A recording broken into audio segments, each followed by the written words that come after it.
संपूर्ण भगवत गीता में श्री कृष्ण अर्जुन से एक ही बात कहते हैं कि हे अर्जुन, तेरा सिर्फ कर्म करने का ही अधिकार है और तुझे उसका फल क्या मिलेगा उसका अधिकार तुझे नहीं है। यह सूत्र, यह फॉर्मूला बहुत साधारण सा जान पड़ता है कि हमारा अधिकार केवल कर्म करने का ही है। We have right to do the action only. उसका रिजल्ट क्या आएगा, उसका फल क्या आएगा, वह हमारे बस में नहीं, वह हमारे हाथ में नहीं। लेकिन यह सरल सूत्र ही सबसे जटिल सूत्र मालूम पड़ता है। कर्म तो हमारे हाथ से होता है, लेकिन जो हमें मिलता है वह अस्तित्व हमें देता है, वह अस्तित्व के द्वारा हम तक पहुंचता है, वह उस अज्ञात के द्वारा हमें प्राप्त होता है। कर्म हमारे हाथ से बहता है, लेकिन उसका रिटर्न, उसका जो फल है, वह अस्तित्व हमारे घर तक पहुंचाता है। तो हम केवल और केवल अपने जीवन में कर्म का चयन कर सकते हैं। उसका रिजल्ट क्या आएगा, उसका नतीजा क्या आएगा, हम सफल होंगे या असफल होंगे, यह हमारे बस में नहीं, यह हमारी क्षमता के बाहर है। कर्म और फल का वही रिश्ता है जैसे एक बैलगाड़ी और बैल का। कर्म पहले है और उसका फल बाद में। बैलगाड़ी में बैल पहले लगे होते हैं और गाड़ी बाद में होती है, लेकिन हमारा जीवन इसके बिल्कुल विपरीत चलता है, इसके बिल्कुल उल्टी डायरेक्शन में, बिल्कुल ऑपोजिट डायरेक्शन में बहता है। हम बैल को पीछे रखते हैं और गाड़ी को आगे।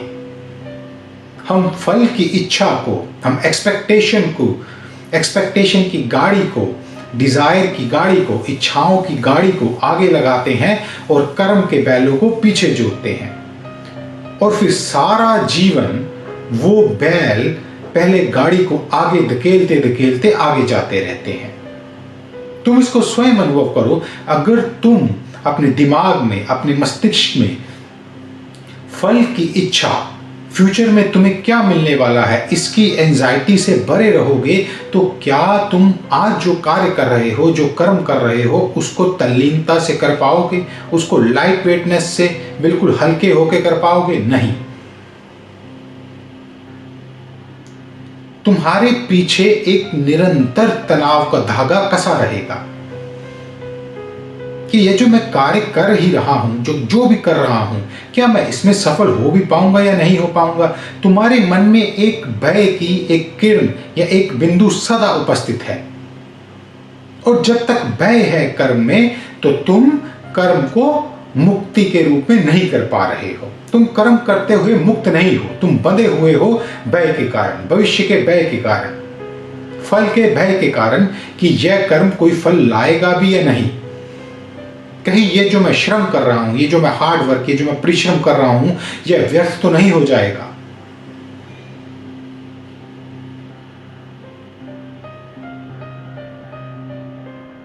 भविष्य को लेके हम सदा डेफिनेट रहते हैं,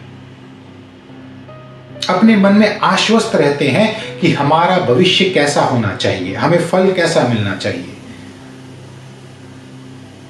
जैसे आज हम सो रहे हैं और कल की योजना बना लेते हैं कि कल इससे मिलना है, यह कार्य करना है, इस प्रकार की योजनाएं बना के सोते हैं, जैसे कि हमें पता ही है कि कल होगा ही।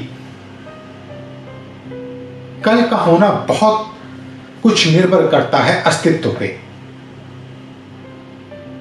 क्या तुम तय हो कि कल ये सूर्य निकलेगा भी? सूर्य भी निरंतर जल रहा है, आज नहीं तो कल, 1000 करोड़ लाख कुछ वर्षों के बाद उसका भी ईंधन खप जाएगा। फिर एक दिन ऐसा आएगा कि सूर्य ही नहीं उगेगा। जब सूर्य का भी एक कल तय नहीं कि वो उस कल को उगेगा या नहीं, तो हम अपने भविष्य के कल को कैसे तय कर लेते हैं?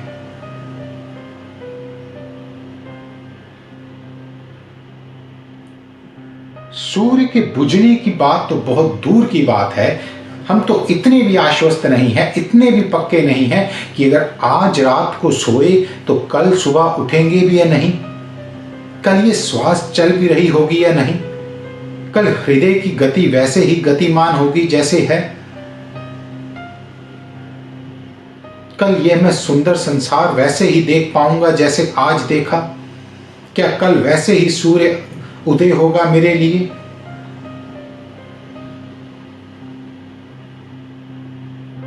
एक श्वास के बाद दूसरी श्वास का भी पता नहीं कि वह आएगी भी या नहीं। तो हम भविष्य की इतनी बड़ी बड़ी योजनाएं बनाते चले जाते हैं, जबकि भविष्य में हमें क्या मिलना है वह हमारे बस में नहीं है। हमारे बस में केवल इतना है कि हम कर्म का चयन करें, हम वर्तमान का चयन करें, ना कि भविष्य का।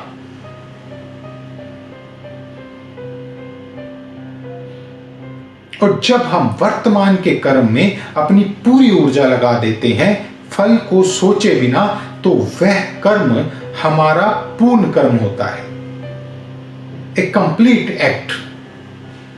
और जब कर्म पूरा होगा, जब एक्ट कंप्लीट होगा, तो फल भी तुम्हें बाय डिफॉल्ट पूरा ही मिलेगा। तुम्हारी शक्ति बटी नहीं, तुमने अपनी ऊर्जा को भविष्य में नहीं लगाया कि तुम्हें क्या मिलेगा। तुमने अपनी संपूर्ण ऊर्जा को अभी प्रेजेंट मोमेंट में, प्रेजेंट क्षण में अपने कार्य को संपूर्ण करने के लिए लगा दिया।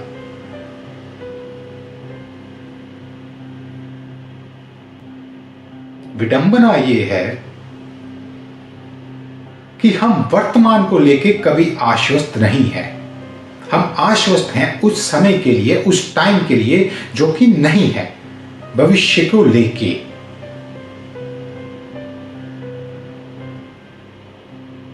वर्तमान को हमने टेकन फॉर ग्रांटेड ले लिया है, हमें उसका कोई मूल्य ही नहीं रहा। और यही हमारी एंजाइटी का, हमारे स्ट्रेस का, हमारे डिप्रेशन का कारण बनता है।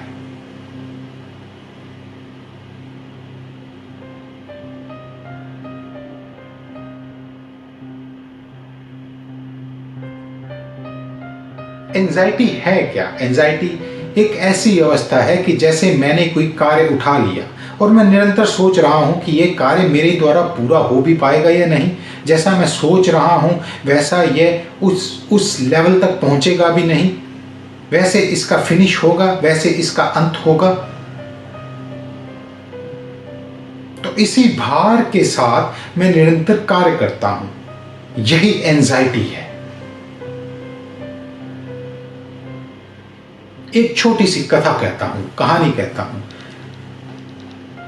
एक राजा हुआ, अच्छा शासक था और उसका एक मंत्री था, बड़ा गजब का सलाहकार। उसकी सलाह से उस राजा ने कई युद्ध जीते, कई अच्छी अच्छी नीतियां बनाई, सब कुछ। और उस मंत्री ने भी कोई कसर न छोड़ी राजा को अपनी सेवा देने में।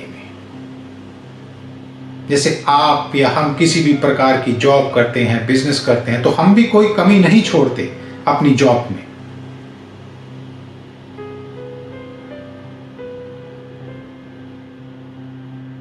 तो एक बार उस मंत्री से कोई गलती हो गई।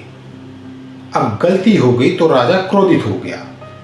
वह उसके सारी पुरानी अचीवमेंट्स को भूल गया कि इस मंत्री ने मुझे कहां कहां बचाया है, मेरे राज्य को कई बार शत्रु के आक्रमण से बचाया, मेरा दिवाला निकलने वाला था, ये ऐसी योजना ही लेके आया जिससे मेरी प्रजा सदा सुखी रही और मेरा खजाना सदा भरा रहा।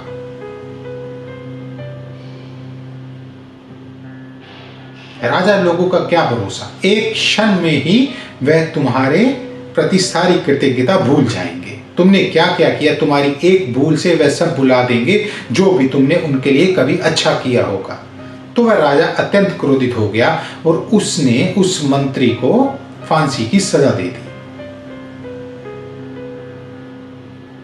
फांसी का दिन तय था।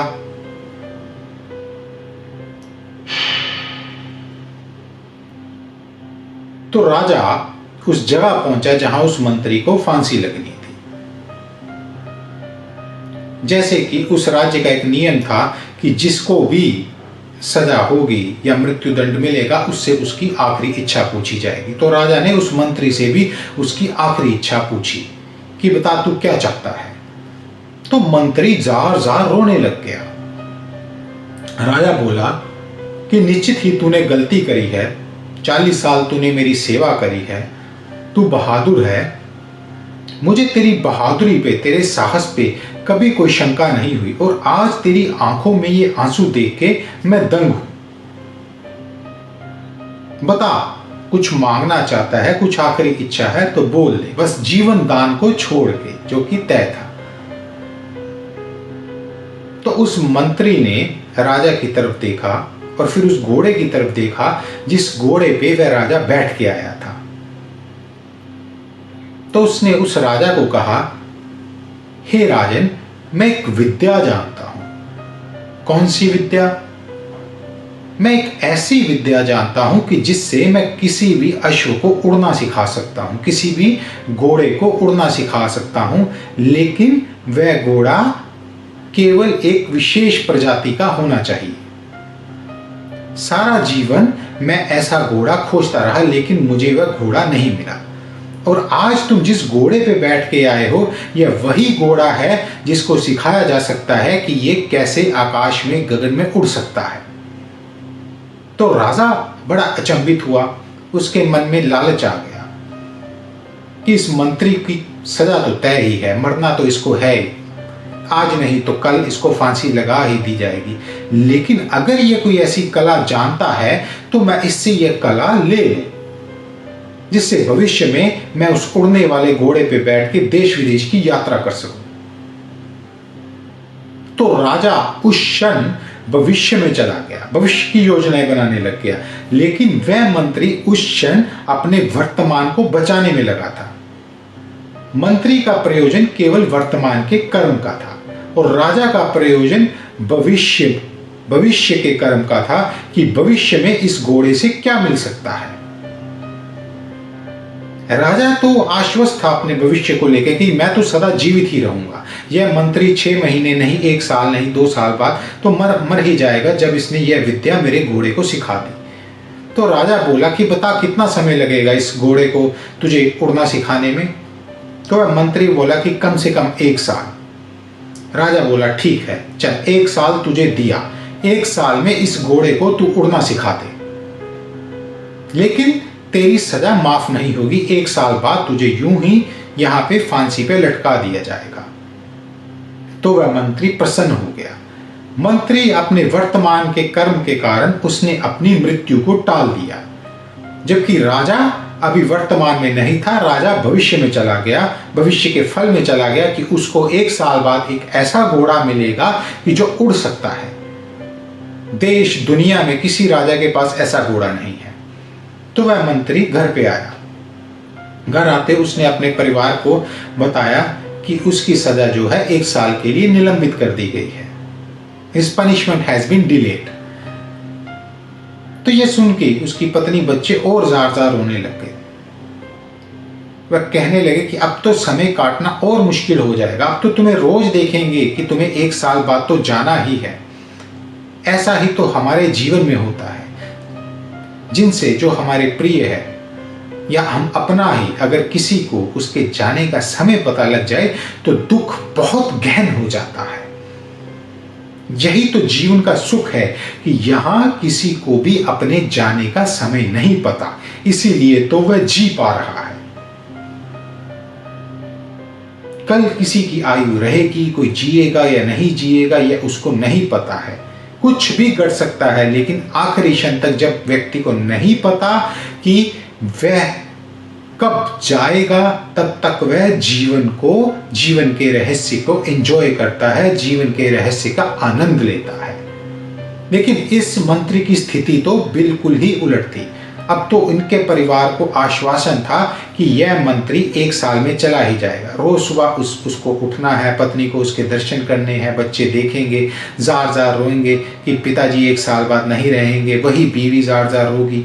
तो वह मंत्री बोला कि तू चिंता मत कर, मैं घोड़े को उड़ाने की कला जानता हूं या ना जानता हूं, अश्व को मुझे पंख लगाने आते हों या ना आते हों, लेकिन एक कला मुझे जरूर आती है कि वर्तमान में रहना।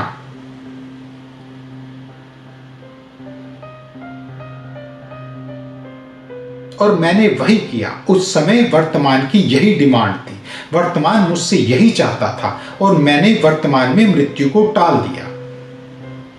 अब किसे पता 1 साल बाद वह राजा रहे या ना रहे, वह घोड़ा रहे या ना रहे। अभी 1 साल तक तो मैं जीवित हूं, कल मैंने नहीं देखा, मैं कल को देखता भी नहीं।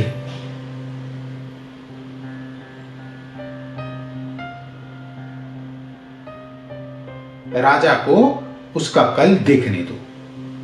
और हुआ भी ऐसा। 1 साल के भीतर एक युद्ध में वह राजा मारा गया। 1 साल पूरा हुआ। उसके जो दूसरे मंत्रीगण थे वे उस मंत्री को सजा देने के लिए आ पहुंचे। तो वह मंत्री बोला कि मैंने राजा को बोला था कि मैं इस घोड़े को उड़ना सिखा दूंगा, लेकिन यह घोड़ा केवल आपके लिए ही उड़ सकता है और मेरा ये घोड़ा उड़ना सीख चुका हुआ है। या तो आप उस राजा को ले आओ, इस पे बिठाओ, मैं तब आपको दिखा दूंगा कि यह घोड़ा उड़ रहा है।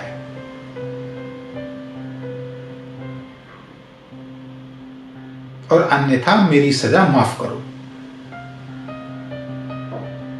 तो मंत्रीगण के पास भी कोई चारा नहीं था। वे उसको तब तक नहीं मार सकते थे जब तक कि आश्वस्त ना हो जाते, क्योंकि राजा का वह फरमान था कि इसको फांसी तब तक नहीं लगेगी जब तक ये तय ना हो जाए कि घोड़ा उड़ सकता है। और घोड़े को उड़ने के लिए दूसरी शर्त थी कि राजा का जीवित होना अनिवार्य था। तो वह राजा रहा ना। तो अब उस सजा का, उस पनिशमेंट का कोई प्रावधान, कोई वैलिडिटी नहीं रही, तो उसकी सजा माफ हो गई।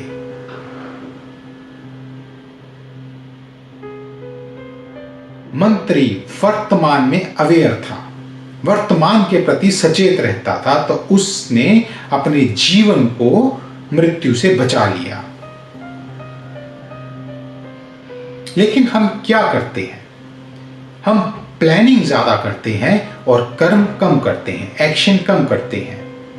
और बड़ी गजब की बात है कि जो जितनी ज्यादा योजनाएं बनाता है वह कर्म उतना ही कम करता है, क्योंकि उसकी सारी ऊर्जा, सारी शक्ति, सारी ताकत केवल भविष्य की योजनाएं बनाने में जा रही है। उसके पास ऊर्जा ही नहीं बच रही, उसके पास शक्ति ही नहीं बच रही, कोई पावर ही नहीं बच रही कि जिससे वह कर्म कर सके। वह तो सदा अपने स्वप्न लोक में बैठा रहता है। हम अपने आसपास ऐसे अपने कई टारगेट्स बना लेते हैं, जरूरत से ज्यादा हम प्लानिंग करते हैं। अगर किसी को टेक्निकली अपग्रेड करना है, तकनीकी रूप से अपना विकास करना है, तो वह बहुत बड़े बड़े प्लान्स बनाता है कि मुझे कौन कौन सी किताबें पढ़नी है, कौन कौन से टीचर गुरु के पास जाना है। तो उसका सारा समय इसी सोच में चला जाता है, लेकिन प्रैक्टिकली जो उसे करना था कि उस किताब को पढ़ना था, वो बहुत कम है।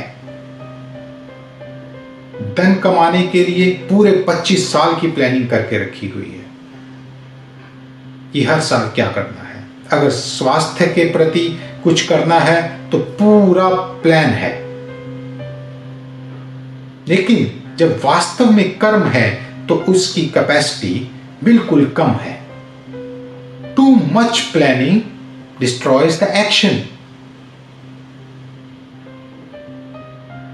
और जब आदमी इतनी ज्यादा योजनाएं बनाता है और जब कर्म करने का समय आता है तो उस समय के ऊपर वो एक कॉन्फ्लिक्ट में है, एक द्वंद्व में है। क्या मैं अब कर्म करूं या थोड़ा प्लान को और रिवाइज कर लूं, योजना में थोड़ा और फेरबदल कर लूं।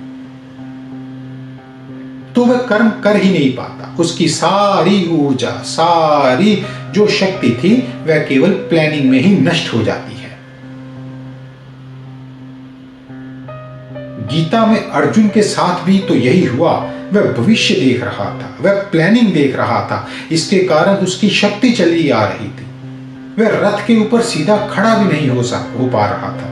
और भगवान कह रहे हैं कि तू भविष्य की चिंता छोड़, तू प्लानिंग योजनाएं मत बना, तू अभी कर्म करने में जा।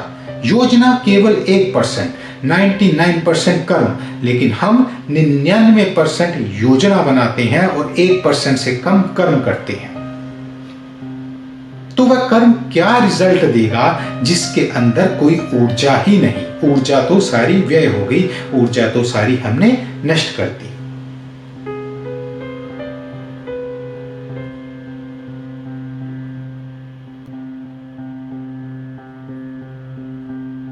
योजना एक बार बनाओ, उसको बना के भूल जाओ और फिर कर्म के रास्ते पे उसको रोज रोज रोज रोज करते चले जाओ। एक चाइनीज प्रोवर्ब है, एक चाइनीज पहेली है कि जिनको पहाड़ भी हटाने होते हैं वो सबसे पहले छोटे कंकर हटाने शुरू करते हैं और निरंतर हटाते चले जाते हैं। लेकिन हमारा मन भी कोई आम कार्य नहीं करना चाहता। हम छोटा कार्य करना ही नहीं चाहते। हमारा मन कहता है कि हम करेंगे तो बड़ा कार्य करेंगे। छोटे के लिए हम पैदा ही नहीं हुए, कंकर हटाने के लिए हम पैदा नहीं हुए। हम एक ही बार में पहाड़ हटाएंगे। कोई जासूस अपने आप को बहुत बड़ा जासूस समझता था। वह यही सोचता रहा था कि उसको कोई एक ऐसा केस मिले कि जो बहुत बड़ा हो, क्योंकि उसकी क्षमता, उसके तर्क बहुत विशाल है और छोटे मोटे केस को तो वह देखता भी नहीं और करता भी नहीं था। और जब कोई उलझा हुआ केस उसके पास आया तो वह जासूस असफल हो गया। कारण क्या था? कारण यह है कि जब तुम छोटे छोटे कार्य करते हो तो तुम निरंतर कर्म की प्रैक्टिस करते रहते हो, तुम उसमें कुशल होते रहते हो। अगर मुझे अपना कमरा भी साफ करना है तो मैं इसको छोटा कार्य मानता हूं और उसे नहीं करता और यह सोचने लग जाता हूं कि मैं कोई छोटा कार्य करने के लिए पैदा ही नहीं हुआ। और बड़ा हमारे पास तभी आता है जब हम छोटों को करते चले जाते हैं। तुम सीधे ही एकदम से 25वीं सीढ़ी पे नहीं पहुंच सकते, तुम्हें एक एक करके सब सीढ़ियां चढ़नी पड़ती है। कभी तुमने देखा कि सड़क कैसे बनती है? जब सड़क बननी होती है तो उसे छोटे छोटे खंडों में बनाया जाता है, छोटे छोटे ब्लॉक्स में बनाया जाता है। अगर तुम्हारी गाड़ी निकल रही हो तो सब जगह मिट्टी के ढेर, गड्ढे ये दिखाई पड़ते हैं और देखने में लगता है कि यह सड़क कभी पूरी भी हो पाएगी। इतनी अस्त व्यस्त, कहीं सरिया पड़ा है, कहीं मिट्टी कंकर पहाड़ पड़े हैं, कहीं कुछ बना है, कहीं कुछ है। लेकिन अचानक तुम 15 दिन या 1 महीने बाद निकलते हुए पूरी की पूरी सड़क तैयार मिलती है। कारण यह है कि तुम्हें हर कार्य खंडों में करना होता है। तुम 99% अपना कार्य खंडों में करो और 1% ऐसा कार्य होता है जब वो उन खंडों को जोड़ देता है और तुम्हारा कार्य पूरा हो जाता है। लेकिन हमें यह लगता है हम जोड़ने पहले लग जाते हैं और खंड नहीं बनाते।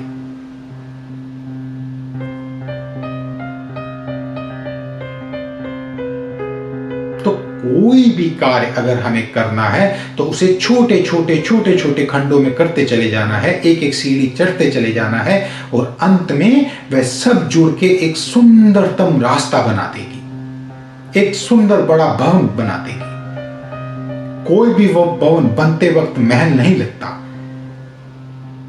धीरे धीरे बन के ही वह एकदम सुंदरतम महल बनता है।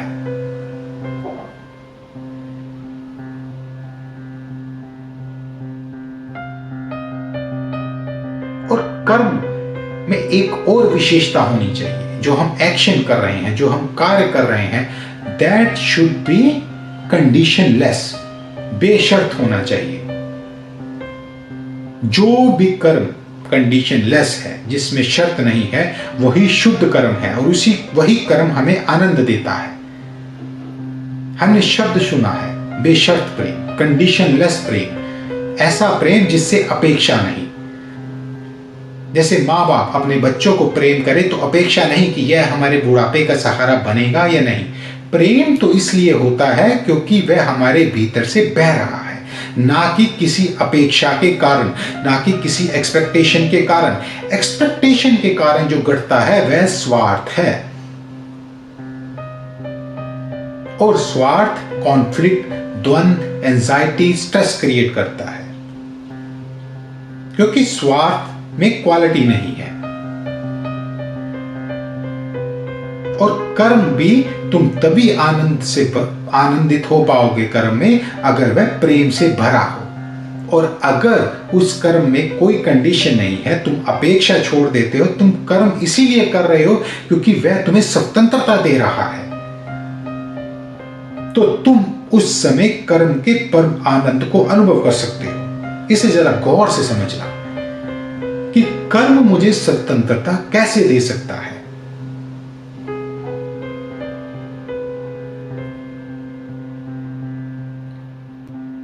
कर्म जब किसी चीज की रचना करता है तो वह स्वतंत्रता देता है।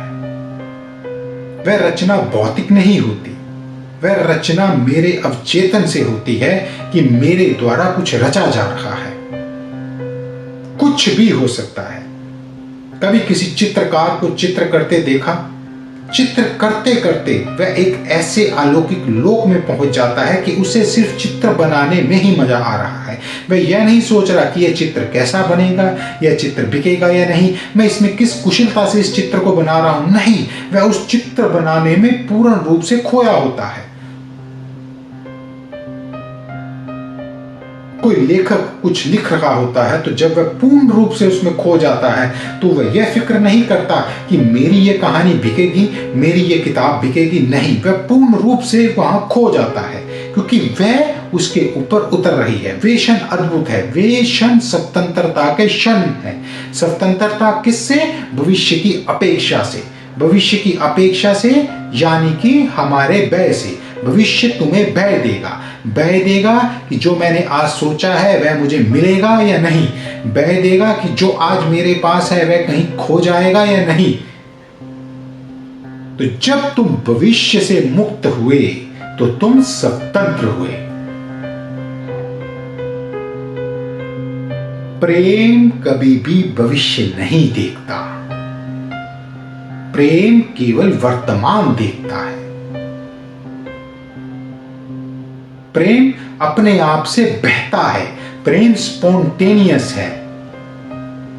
प्रेम खुद भी स्वतंत्र है और दूसरों को भी स्वतंत्रता देता है। प्रेम बांधता नहीं, ना मुझे बांधेगा, ना मैं जिससे प्रेम करता हूं ना उसे बांधेगा।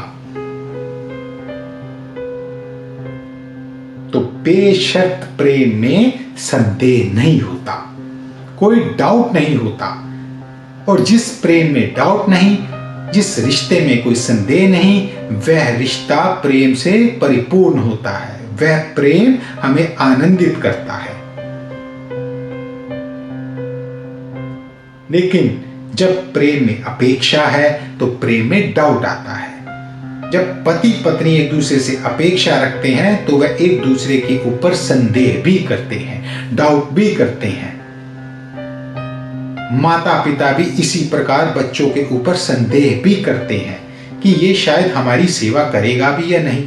तो उनका प्रेम निस्वार्थ ना रहा, उनका प्रेम शुद्ध ना रहा। तो प्रेम की गरिमा वहां पे चली गई। इसी तरह कर्म की भी वहां पे गरिमा चली जाएगी अगर तुमने कर्म से अपेक्षा रख ली। कर्म को करना है केवल कर्म के पूर्ण होने के लिए, और किसी भी कर्म को, किसी भी कार्य को छोटा मत समझो, चाहे वह जैसा भी हो।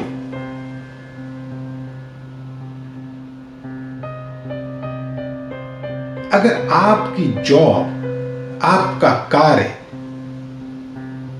किसी स्टेशन को साफ करने की भी है तो उसको आप दुनिया का सबसे साफ स्टेशन रखने का पूरी अपनी ऊर्जा उसमें लगा दो। किसी भी लेवल का तुम्हें काम मिले, कर्म मिले, तो उसको आनंदित होके करो, कार्य के पूर्णता के लिए।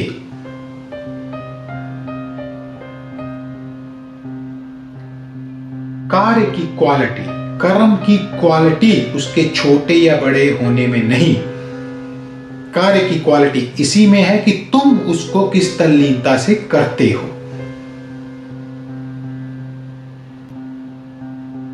और जो व्यक्ति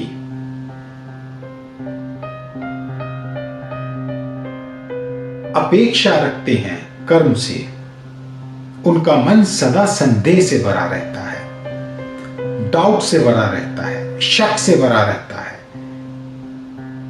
वे स्वयं भी परेशान हैं, स्वयं भी दुखी है, स्वयं भी तनाव में है और अपने आसपास भी वैसा माहौल पैदा करते हैं, क्योंकि इस जगत में, इस दुनिया में सब कुछ संक्रामक है, सब कुछ कंटेजियस है। तो कर्म अपने आप में तब पूरा होता है जब वह बेशर्त है, प्रेम तब पूरा होता है जब वह कंडीशन लेस है। ऐसे कर्म में वह अज्ञात तुम्हारे साथ उसमें उतरता है, तुम एक अलग आनंद अनुभव करते हो।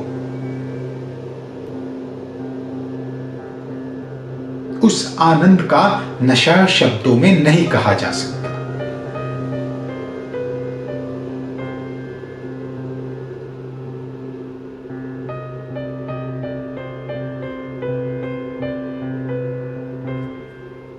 और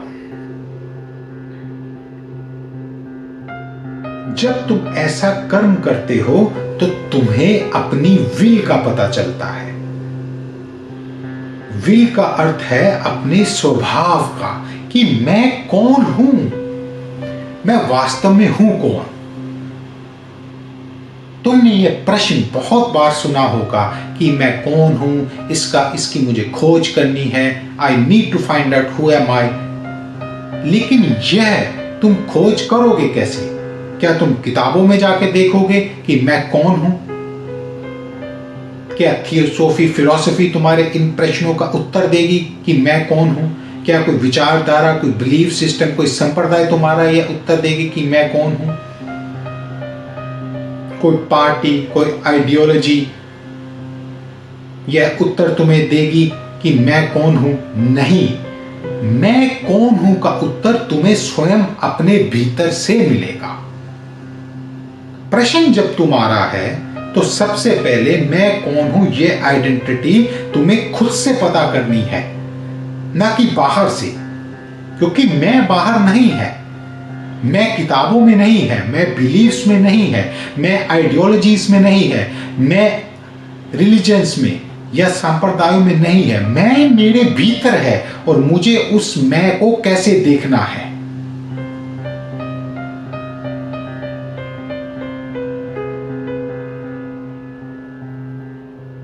उसको हम कहते हैं संकल्प, कि मैं जैसा हूं मैं अपने आप को वैसा देखूं, अपने आप को दूसरों की दृष्टि से, किसी बिलीफ से मत देखूं, मत जांचूं। मैं कोई नाम नहीं, मेरा नाम तो इस संसार ने दिया है, तो मैं कौन हूं?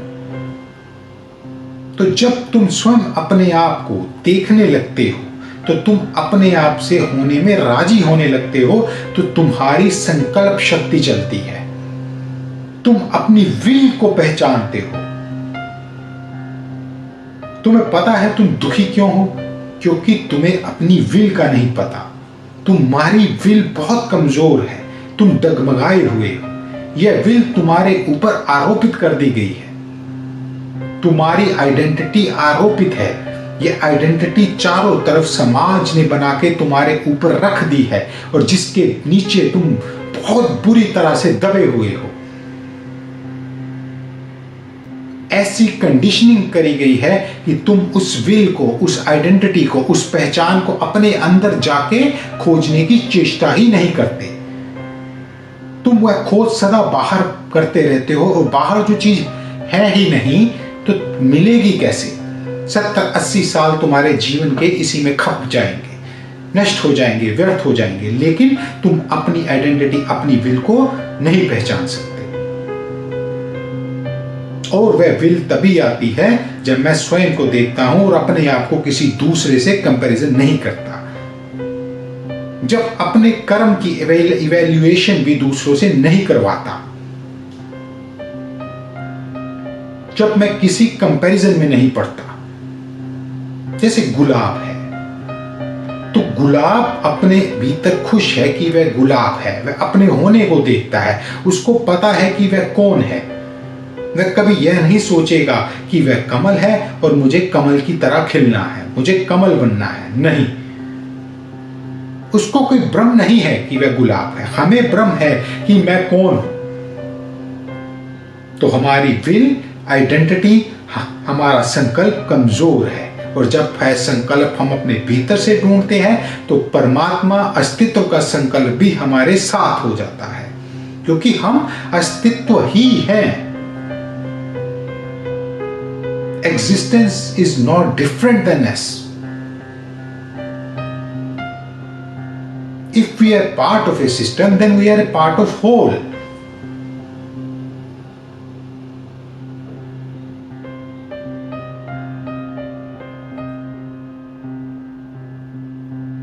तो कर्म को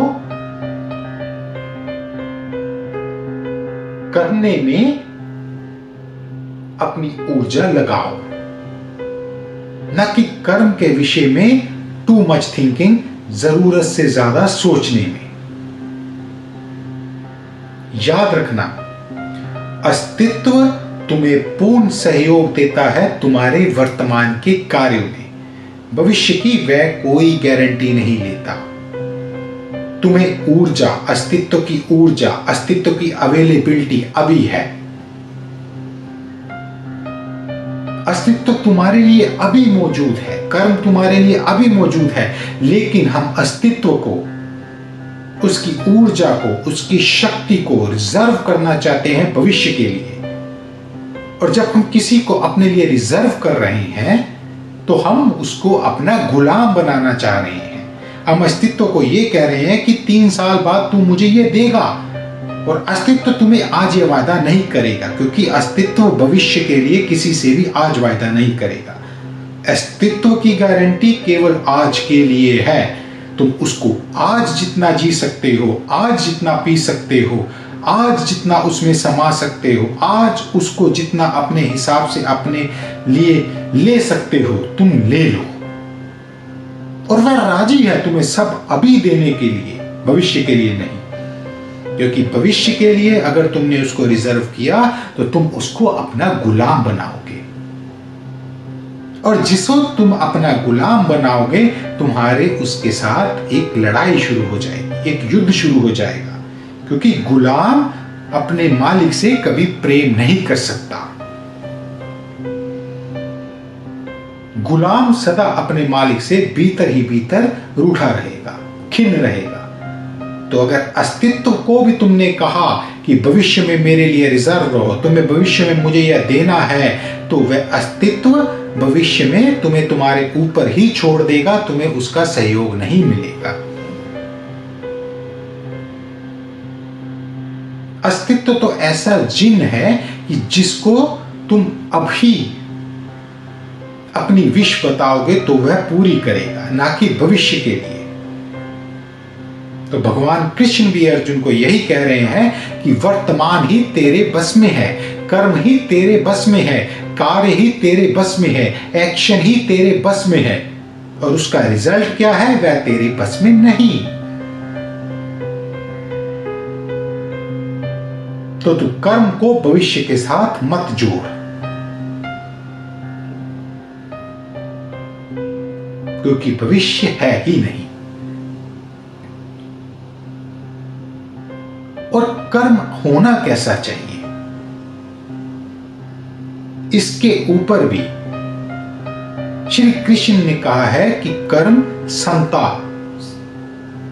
समता योग में, संग में जो मध्य में हो, जिसमें चुनाव ना हो, जिसमें तुम्हें चुनना ना पड़े राग द्वेष। तुम पोलराइज्ड ना हो कि कौन से ध्रुव को चुनना है। तुम सिर्फ मध्य में रह के ही उसको देखो, साक्षी भाव से तुम्हें जो मिल रहा है मध्य में रह के तुम उसे एक्सेप्ट करो, ना कि पोलराइज हो जाओ। क्योंकि जब तुमने किसी एक को चुना तो तुम्हें दूसरे को छोड़ना पड़ेगा। तुम एक अति तक जाओगे तो दूसरी छूट जाएगी। अगर तुम्हें दो पहाड़ों के बीच में से एक नदी बह रही है और तुम्हें उसको पार करना है तो उसके मध्य में एक ब्रिज होना चाहिए। वह ब्रिज है समता। अगर तुम एक अति पे रह गए तो तुम पहाड़ पार नहीं कर पाओगे। अगर तुम एक ही पहाड़ की अति पे रह गए और तुमने वह ब्रिज नहीं बनाया, वह मध्य ब्रिज नहीं बनाया, तो तुम दूसरी तरफ कभी जा ही ना पाओगे। अगर तुमने एक ही अति को चुना तो वह नष्ट कर देगी। बुद्ध की कथा सुनी है ना कि बुद्ध ने गजब की तपस्या करी, इतनी गजब की कि शरीर अस्थि पिंजर निकल आए। शरीर पे हाड़ मांस बचा ही नहीं, एकदम ऐसा शरीर कि गिद्ध भी उसे न काटते। और बैठे बैठे वर्षों वर्ष तप किया, लेकिन सत्य उपलब्ध ही नहीं हो रहा था, क्योंकि वे अति करते जा रहे थे, तप की अति। तब उन्होंने एक तानपुरे की ध्वनि सुनी, एक आवाज सुनी, और जो तानपुरा बजा रहा था वह एक गाना गुनगुना रहा था, जिसके बोल कुछ ऐसे थे कि तानपुरे की तार को इतना भी मत कसो कि तार टूट जाए, और इतना ढीला भी मत छोड़ो कि तानपुरा संगीत भी पैदा ना कर सके। तो इसी प्रकार तुम्हें मिडल वे, मध्य मार्ग चूज करना है। अस्तित्व भी तुम्हें मध्य में ही भेजता है। अस्तित्व भी तुम्हें चाहता है कि तुम दिन में 8 या 9 घंटे नींद में रहो, सो। वह मध्यम है। अगर अस्तित्व भी चाहता कि तुम सारा दिन अति तक काम करते रहो तो वह तुम्हें नींद देता ही नहीं।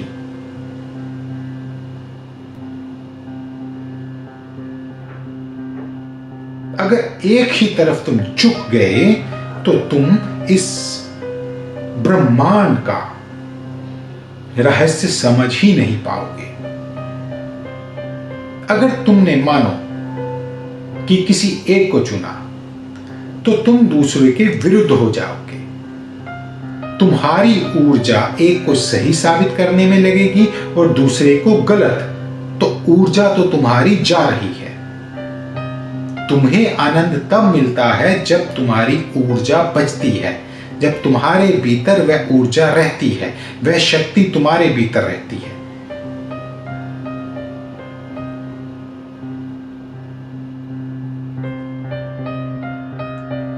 अगर तुमने एक को राग चुना, दूसरे को द्वेष, तुम राग के प्रति प्रेम से बढ़ते चले जाओगे। प्रेम नहीं, राग से प्रति एक्सपेक्टेशन से बढ़ते चले जाओगे। तुम उसको सही साबित करते रहोगे। तुम अपनी विचारधारा को सही साबित करने में अपनी ऊर्जा लगाओगे, और जिसे तुमने नहीं चुना तुम सदा उसके विरोध में रहोगे। तो तुम्हारी ऊर्जा तो दोनों तरफ से नष्ट व्यय हो ही रही है। तो समता तब आती है जब तुम बीच में बैठ के दोनों को देखते हो। तुम बीच में बैठ के दोनों को चुनते नहीं, चुनाव नहीं करते। जस्ट बी अवेयर कि हो क्या रहा है। तुम अपने कर्म को किसी बिलीफ सिस्टम के साथ नहीं बांधते।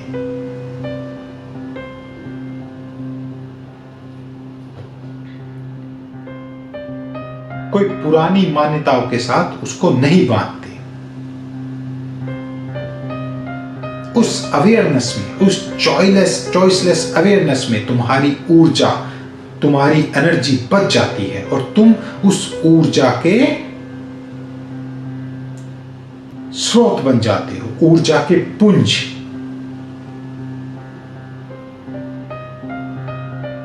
जब तुम्हारे भीतर ऊर्जा बचेगी तभी तो तुम आनंदित हो पाओगे। एक ऊर्जा जो कि तुम भौतिक वस्तु, भौतिक संसार में यूज करते हो, लेकिन एक ऊर्जा तुम्हारे साइकिक है, तुम्हारी साइकिक माइंड में है। तुम्हारे अवचेतन में है। लेकिन जब हम एंजाइटी में हैं, डिप्रेशन में हैं, जब हम किसी का विरोध कर रहे हैं, तो हम अपने अवचेतन को भी खंडों में बांट रहे होते हैं।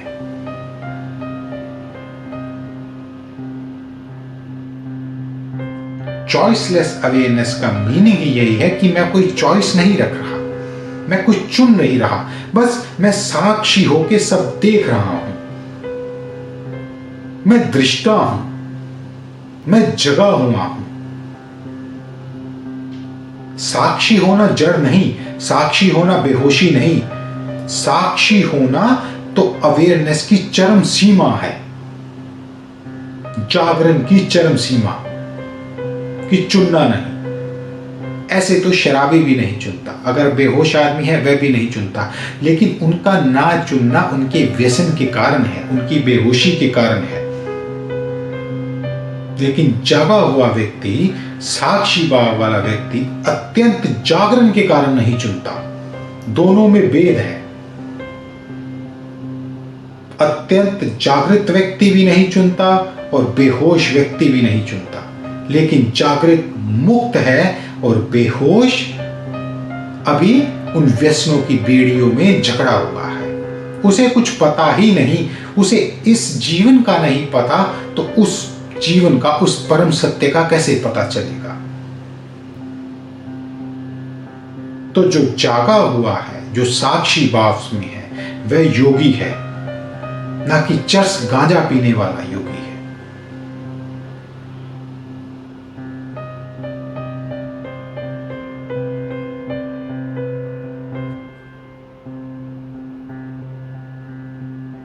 तो कर्म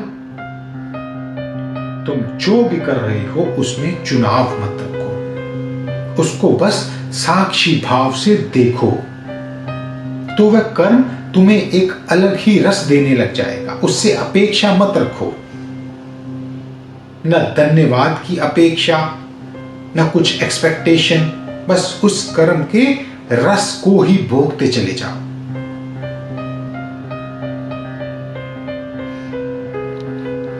लेकिन हम वर्तमान को देख ही नहीं पाते, वर्तमान के प्रति साक्षी ही नहीं है। कुछ लोग कहते हैं कि हम साक्षी भाव में हैं, हम शांत हैं, लेकिन वह शांति भी तब तक है कि जब तक उनको चुनाव का मौका नहीं मिलता। एक छोटी सी कथा कहता हूं कि एक बार एक राजा अपने महल की छत पे अपनी मंत्री के साथ टहल रहा था, तो उसे अपनी नगर का बाजार दिख रहा था, सब कुछ वहां पे बिक रहा था, सब लोग सब कुछ खरीद रहे थे। तो राजा बड़ा प्रसन्न था कि उसके नगर में कोई निर्धनता नहीं, सब धनी हैं, सब संतुष्ट है, सबकी जरूरतें पूरी हो रही हैं। तो उसने अपने मंत्री को कहा कि देखो मेरी प्रजा कितनी सुखी है।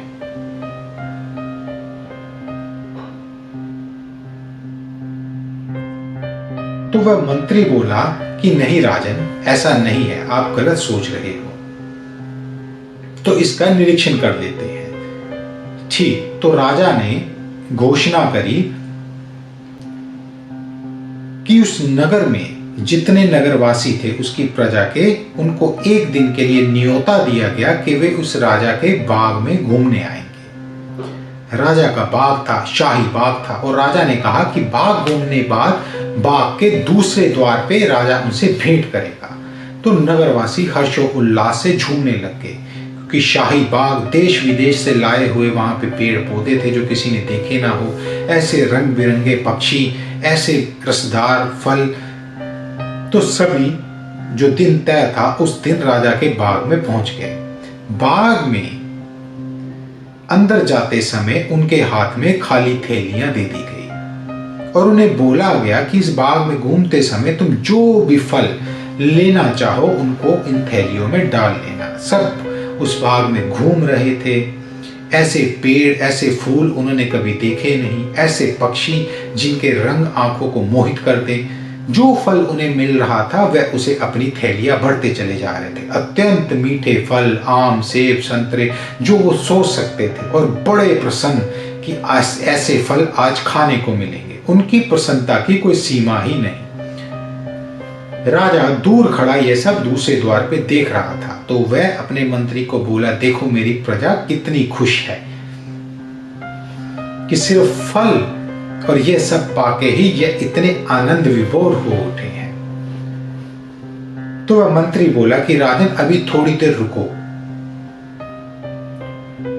जब उन लोगों ने सारे फल इकट्ठे करके अपने थैले पर दिए तो वह राजन से मिलने के लिए दूसरे द्वार पे जा रहे थे, तो तभी बीच में से एक छोटी सी पानी की बड़ी तेज धार बहने लगी, एक नदी बहने लग गई।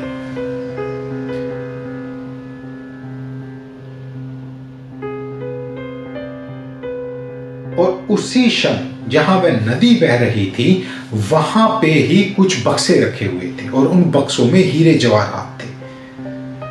तो जब लोगों ने वह हीरे जवाहरात के बक्से देखे तो उन्होंने अपने थैले खाली किए और अपने थैलों को हीरे जवाहरातों से भरना शुरू कर दिया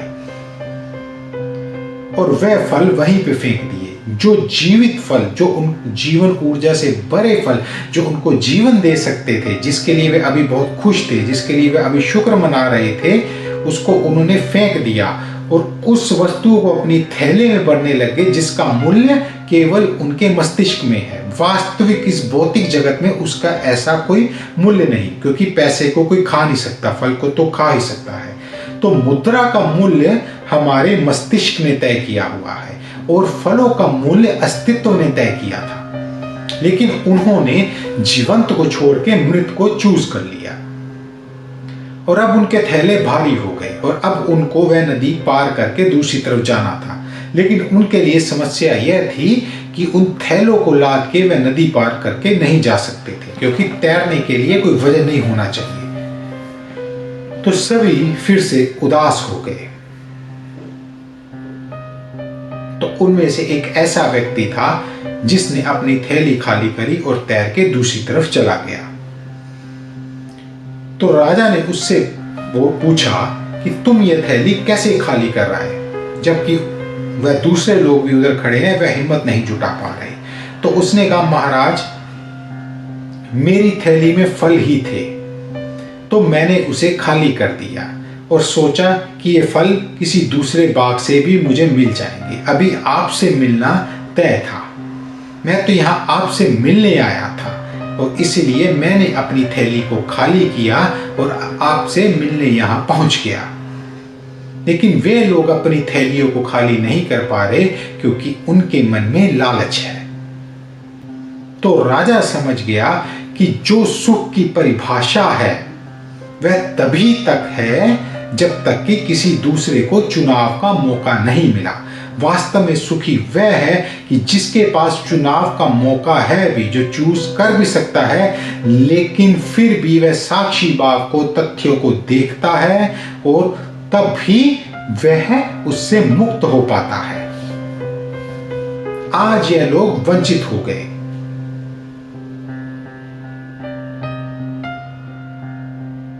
तो ऐसे ही हम अपने जीवन में जो भी कर्म करें वह चुनाव रहित होने चाहिए, चॉइसलेसनेस के साथ भरे हुए होने चाहिए। तभी ही हम उन कर्मों को एंजॉय कर पाएंगे।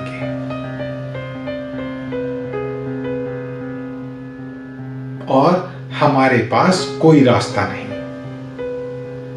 हम केवल देखने वाले बने कि मैं वस्तु नहीं हूं, मैं ना यह तो वह हूं ना यह हूं, ना मैं राग हूं ना द्वेष हूं, ना मुझे राग चुनना है ना द्वेष चुनना है।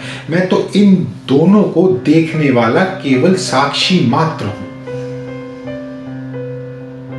जब तुम ऐसी अवस्था से भरोगे और जब तुम कर्मों को बेशर्त करोगे, कंडीशनलेस करोगे, अपेक्षा से रहित करोगे, तो तुम कर्म के भीतर ही कर्म का फल भोगने लग जाओगे।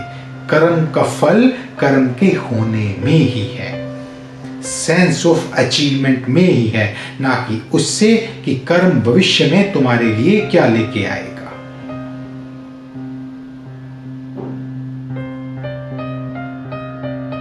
आज इतना है।